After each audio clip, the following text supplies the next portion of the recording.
in the land of El Sol. We're here at a, I guess they're called a professional building complex.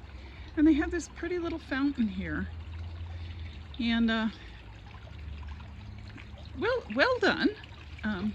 It's bubbling slowly as opposed to shooting in the air, so it doesn't lose a lot of water through evaporation. Well, any fountain loses water, any pool.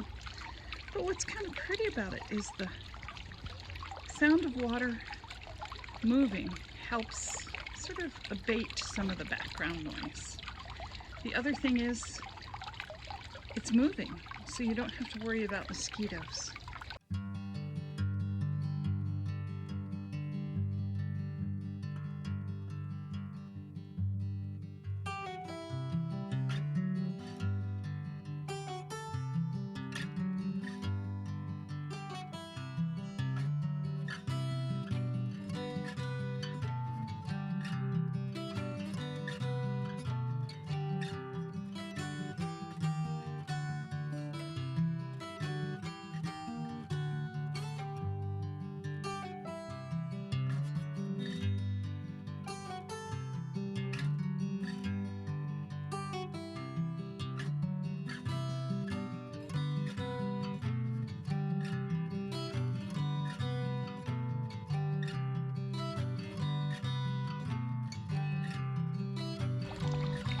Gardening with Soule.